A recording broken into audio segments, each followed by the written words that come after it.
आप सभी श्रेष्ठ जनों को मेरा प्रणाम। आपके साथ मैं हूं पंडित दीपक कौशिक। नवरात्रि के अति पावन दिन प्रारंभ होने ही वाले हैं। इन 9 दिनों में माता रानी को प्रसन्न करने का सभी भक्तों को अपनी ओर से प्रयास करना चाहिए। इन 9 दिनों में प्रत्येक दिन माता जी के निकट बैठकर विभिन्न स्तोत्रों का पाठ करना अति कल्याणकारी रहता है। विभिन्न शास्त्रों में भी कहा गया है कि स्तोत्रम किम न प्रियम, अर्थात स्तोत्र किसे प्रिय नहीं होते।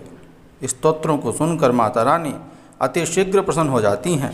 ऐसा वर्णन श्री दुर्गा सप्तशती और श्रीमद् देवी भागवत पुराण में भी आता है। आज की इस वीडियो में हम जानेंगे उन 9 अति पावन स्तोत्रों के बारे में जो माता रानी को अति प्रिय हैं। यदि किन्हीं कारणवश आप इन विभिन्न स्तुतियों का पाठ नहीं भी कर पाते हैं तो वीडियो के अंत में मैं आपको एक अति विशेष और सर्वफलदायक स्तोत्र बताऊंगा, इसलिए वीडियो के अंत तक बने रहें।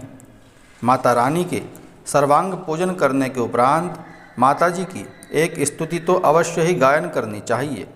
जब जब देवताओं पर कोई भी विपत्ति पड़ी, मनुष्यों पर कोई भी विपत्ति आई और उनके द्वारा माता जगदम्बा की जब जब स्तुति की गई है तो माता रानी अवश्य प्रकट होकर अपने भक्तों को अभिष्ट फल देने वाली बनी हैं। इसलिए नवरात्रों के समय में माता जी के निकट बैठकर स्तोत्र का गायन अवश्य ही करना चाहिए। माता जी की सर्वांग पूजा करने के पश्चात एक माला नवार्ण मंत्र की करें। तत्पश्चात पहले नवरात्र में शैलपुत्री माता के निकट बैठकर आपको पार्वती पंचकम नामक स्तोत्र का पाठ करना चाहिए। यह बहुत छोटा और मनभावन स्तोत्र है जो कि माता पार्वती को अति प्रिय है। दूसरे नवरात्रि में माता दुर्गा के निकट बैठकर ब्रह्मचारिणी स्वरूप का ध्यान करते हुए श्री दुर्गा आपदुद्धारक स्तोत्र का पाठ करना शुभ रहता है। यह बहुत ही प्यारा और बहुत ही छोटा लेकिन बहुत ही यथाशीघ्र फल देने वाला स्तोत्र है। तीसरे नवरात्र में माता चंद्रघंटा के स्वरूप को ध्यान करते हुए श्री दुर्गा सप्तशती के 5वें अध्याय का पाठ करना चाहिए। यह 5वां अध्याय माता रानी को अत्यंत शीघ्र प्रसन्न करने वाला उत्तम स्तोत्र है। चौथे नवरात्र में माता कुष्मांडा के निमित्त श्री ललिता त्रिपुर सुंदरी खड्गमाला स्तोत्र का पाठ करना चाहिए। यह स्तोत्र बहुत ही प्रभावशाली है। जब आपका कोई काम किसी भी प्रकार से बंद न रहा हो तब इस स्तोत्र का पाठ अवश्य ही करना चाहिए। 5वां नवरात्र स्कंद माता के निमित्त किया जाता है। माता स्कंद माता को प्रसन्न करने के लिए आप श्री संकटा सहस्त्रनाम स्तोत्र का पाठ करें। यह प्रभावशाली स्तोत्र पद्म पुराण के अंतर्गत आता है। छठे नवरात्र में माता कात्यायनी देवी की प्रसन्नता के लिए साधक को माता जी के सम्मुख बैठकर श्री दुर्गा सप्तशती के 11वें अध्याय का पाठ करना शुभ रहता है। 7वां नवरात्र माता कालरात्रि के निमित्त किया जाता है।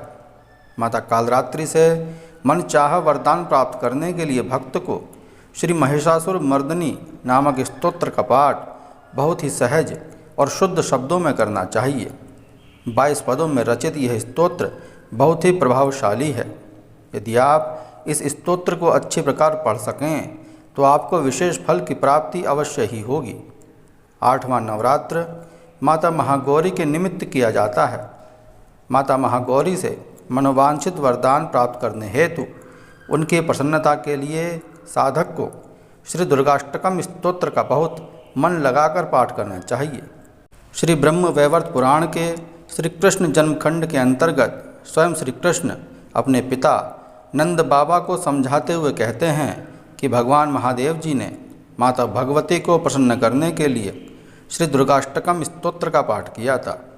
यह बहुत ही सुंदर और बहुत ही मनभावन स्तोत्र है जिसका पाठ अष्टमी के तिथि में करना अति शुभ होता है। और 9वां नवरात्र माता सिद्धिदात्री को समर्पित है। इस नवरात्र में माता रानी को प्रसन्न करने और आशीर्वाद प्राप्त करने के लिए भक्तों को समस्त कार्यों की सिद्धि प्रदान करने वाले आनंद लहरी स्तोत्र का पाठ अवश्य करना चाहिए। जैसा प्यारा नाम माता सिद्धिदात्री का है वैसा ही प्यारा ये आनंद लहरी स्तोत्र है जो कि 20 श्लोकों में संकलित है। इन अति पावन 9 दिनों में भगवान श्री सांब सदाशिव की प्रसन्नता के लिए और शुभाशीष प्राप्ति के लिए बहुत प्रेम भाव के साथ इन स्तोत्रों को गाने का प्रयास कीजिए। किंतु यदि आप ये स्तुतियाँ गाने में असमर्थ हैं तो श्री दुर्गा सप्तशती में वर्णित सिद्ध कुंजिका स्तोत्र का नित्य प्रति पाठ तो अवश्य ही करना चाहिए।